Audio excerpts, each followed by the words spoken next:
అన్నప్పటి నుంచి మూవీ చాలా బాగుంది. కంపేర్ చేయను కానీ ఒకవేళ ఈ సినిమా హిట్ అయితే గుంటూరు కారంకి ఖచ్చితంగా లాసే.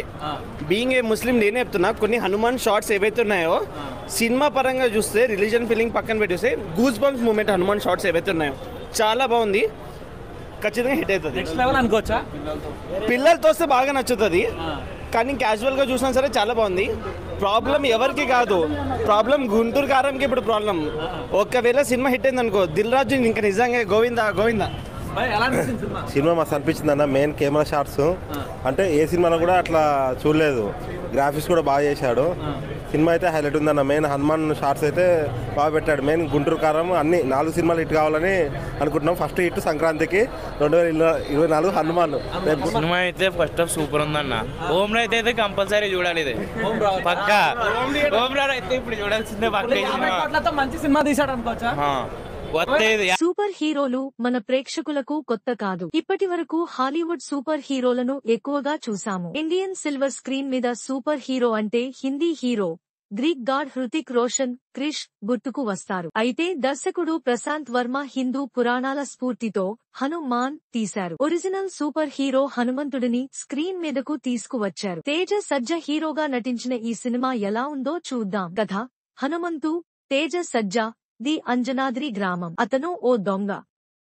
చిన్నప్పటి నుంచి మీనాక్షి, అమృత అయ్యర్ అంటే ప్రేమ. ఆమె డాక్టర్. వేసవి సెలవులకు తాతయ్య ఊరు అంజనాద్రి వస్తుంటుంది. అక్కడి ప్రజలకు వైద్యం చేస్తుంటుంది. ఊరి ప్రజల నుంచి పన్నులు వసూలు చేయడం తప్ప పాలెగాడు రాజ్ దీపక్ శెట్టి అభివృద్ధిని పట్టించుకోడు. అతడిని ఎదిరించడంతో మీనాక్షికి ప్రమాదం ఎదురు అవుతుంది. దాన్నుంచి ఆమెను కాపాడే క్రమంలో హనుమంతుకు గాయాలు అవుతాయి. తెల్లారేసరికి గాయాలు మాయం అవుతాయి. సూపర్ పవర్స్ వస్తాయి. హనుమంతుకు సూపర్ పవర్స్ ఎలా వచ్చాయి? అతని గురించి తెలిసి ఆ ఊరు వచ్చిన మైఖేల్, వినయ్ రాయ్, సిరి అలియాస్ సిరివెన్నెల, వెన్నెల కిశోర్ ఎవరు?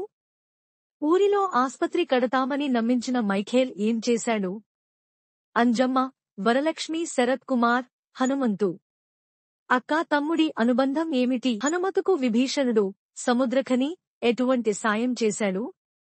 రుధిరమణి కథేంటి అనేది సినిమా చూసి తెలుసుకోవాలి. విశ్లేషణ: సూపర్ హీరో సినిమాలకు ఒక టెంప్లేట్ ఉంటుంది. హనుమాన్ టెంప్లేట్ నుంచి బయటకు వెళ్లలేదు. అలాగని ఇది రొటీన్ సినిమా కాదు.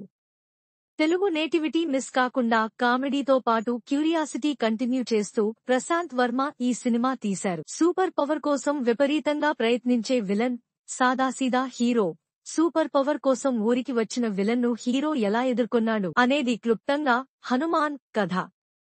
ముందు చెప్పినట్టు ఈ కథకు నేటివిటీ కామెడీ టచ్ ఇవ్వడంలో ప్రశాంత్ వర్మ సూపర్ సక్సెస్ అయ్యారు. Cinema starting to ending comedy work out అయ్యింది. హీరో తేజ సజ్జ క్యారెక్టర్ విషయంలో దర్శకుడి తెలివిగా వ్యవహరించారు. ముందు నుంచి హీరో ధీరుడు, శూరుడు, వీరుడు అంటూ చూపించలేదు. సామాన్యుడిగా పరిచయం చేశారు. తేజ సజ్జ ఫైట్స్ చేస్తే ప్రేక్షకులు నమ్మేలా ఆ సన్నివేశాలన్నీ రూపొందించారు. చివరకు హనుమంతుడిని సైతం కథలోకి తెలివిగా తీసుకొచ్చారు. అలాగని సినిమాలో ఇబ్బంది పెట్టే సన్నివేశాలు లేవని కాదు. పాలెగాడు సీన్లు, కొన్ని క్యారెక్టర్లను డీటెయిల్ గా చూపించడంతో నిడివి పెరిగింది. విలన్ క్యారెక్టరైజేషన్ ఎస్టాబ్లిష్ చేయడం బావుంది. అయితే అతని నేపథ్యాన్ని పూర్తిగా వివరించలేదు. ఆ లోపాలను పట్టించుకోవాల్సిన అవసరం లేదు. Please subscribe my YouTube